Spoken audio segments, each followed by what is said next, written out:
So I thought I'd take a look at another competitor for making videos on your phone. If you want a cheaper kit that you can pay for on a weekly basis, Alight Motion is a video editor that you can run on iPhone or Android. With it being an app on your phone, you may consider it to be a little awkward, but there was a surprising amount of creativity involved in this cute little app. I'll go into some of its features and give you some tips on how to get up and running.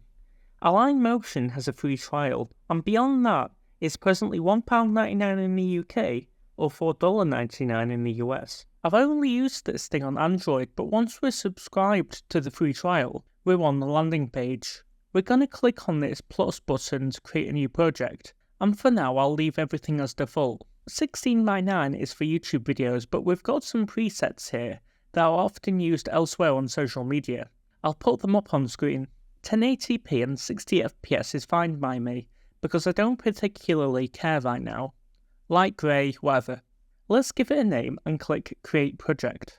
This is the main editor, and at the top we've got the preview, while the timeline and controls are on the bottom. These are just your standard undo, redo, play, that sort of thing. You'll see an icon tagged as new. I'll show you a screenshot of what's in here, but you can copy and paste layer styles. Select all layers, duplicate them, and so on. The main way we're going to add stuff to the canvas is by using another plus button down here, which pops up this menu. Here we can add different shapes, images, and other media from our local storage. Create vector graphics and add text. I'll add a shape and increase the size using the anchor points here. Because it's a rounded square, there's another one that lets you increase the curvature. I'm using an Android emulator, so I'm just using my mouse, but if you press and hold the shape with your finger, you can move it around quite easily. I'd recommend using a stylus though if your phone has one. We can change the colour of our shape, or we can create a gradient. If at any point you want to leave this screen, by the way, you just have to press in some blank space, like to the left of the layer here. I'm going to create another shape which will appear on a new layer and try and give it the same size and curvature. And I'll place it here so I can show you something else. If we go back to the layer options here, we can go to blending and opacity. If you've used Photoshop or just about any alternative to it, you'll have already seen what layer modes are all about. These basically change the way you see through each layer, and each will serve its own purpose. It does give you a very small preview of each one, but it's honestly better just to try them out. If you want to add something from your phone, you'll need to allow access. I'm not sure if sample media comes to you courtesy of Alight Motion or the Android emulator I'm using, but clicking on this photo of a cat seems to crop perfectly with the canvas. If you want to send this layer to the back, we just do a long press, or long click in my case, on a little icon here until it allows you to freely move them. Let's go ahead and animate these rounded squares, and for this I can introduce you to keyframes.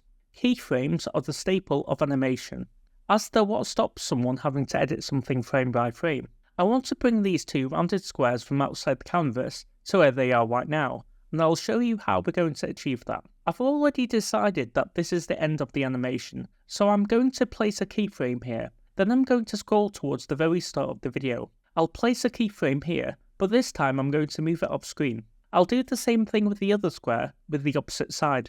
You see, everything in between those keyframes has been calculated and accounted for. Now I did make a small mistake here on the footage you're watching right now. The 3-second animation results for a very choppy movement. This can be amended by using the skip buttons to get to the last keyframe and remove it by pressing the keyframe icon again.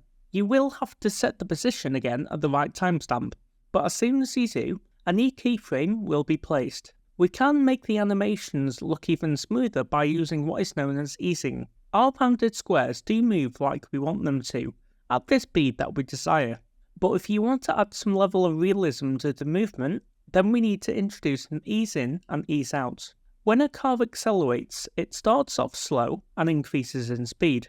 This is an ease out. When it slows down to a halt, that's an ease in.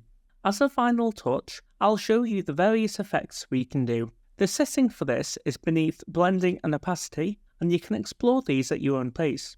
You have more than 100 effects to choose from, which are sorted into different categories. If I click onto one of them, we'll be showing some more details about what it does. You'll have the name, description, and tags. Below that, we'll see a list of different presets These are just some common uses people have for the effect that will make your workflow a little bit faster. Next to each one, you've got a star icon. These are bookmarks so you can find them easier in the future. What I want to do is apply a motion blur, which you can find right here. Once this is applied to the layer, you'll see it applied the faster the shape moves. Gaussian blur, motion blur, and directional blur are effects I always use, and you can find these all grouped in the blur group. Another useful group you'll want to use is called Matte Mask Key. If I place the background behind the green screen, I can then apply the green screen effect to the top layer. You'll find the particular shade of green it's targeting, but we can change that by clicking it and then moving the crosshair that appears in the centre of the canvas. We'll see the colour changing in the small bar here, which will have a plus icon which might be a little hard to see. Once we click this here, we'll see it applied. It might not be perfect, but we can fine tune it with the two dials below. The other two effects work in a similar way, except one lets you apply multiple colours and shades, and the other will work primarily on light values. These are very useful ways to mask content in your video, but before I tell you another method of doing this, I'll just finish telling you about the other tools we have here. So let's move on to freehand drawing, which basically allows us to doodle over and have it be a separate layer. We can find it at the top right hand corner of the menu here. This is what the brush will look like by default, but you can change the colour from this panel here. We've got a few different tools here. I don't know what you call this one, but I have seen it in many apps. I guess it just makes it easier to draw out shapes without having to fill it in after. The other doesn't look that much different from the default. You'll see a bar along the top. This will let you alter the size of your brush. We have a couple different ways to change the colour, just in case what we need isn't there. As you can see, we've got brightness and alpha settings, which could be useful if you need to draw something in low opacity. We've also got what I assume is the eyedropper. Next up, we've got the vector drawing tool, which is a little more technical, but isn't too difficult once you get the gist of it. If you haven't come across vector graphics before, then just think of this as a way to create your own shape that you haven't already found. So when starting off, you'll have this crosshair on the canvas that you can move around in the control panel down here.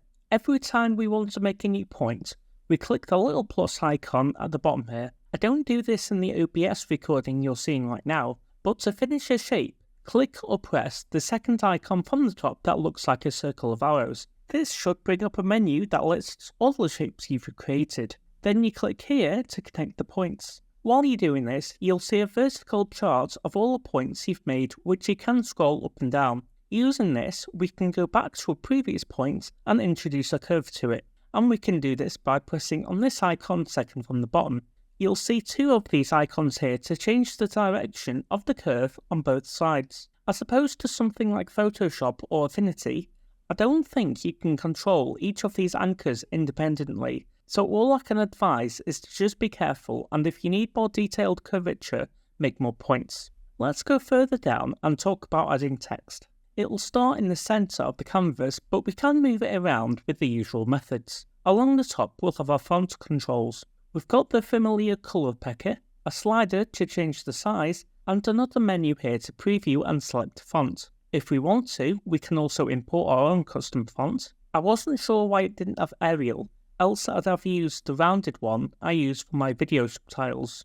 So now I've gone through all the different assets you can include in your video, I'll show you some other cool things you can do. Firstly, everything I've shown you can include borders and shadows by going here. You need to enable them before they appear, and then you can modify their options. In my footage, I somehow made the text disappear and even pressing undo didn't bring it back. Don't ask me why.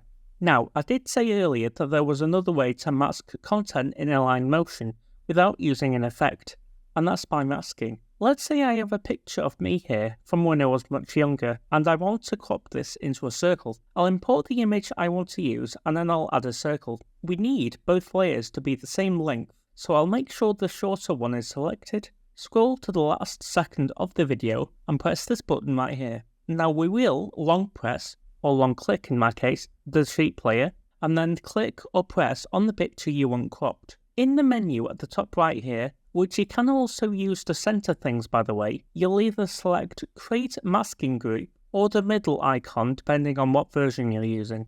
Hopefully, with my guidance here, You can get up and running with Alight Motion should you decide you want to use something like this over CapCut or anything you can use on your PC.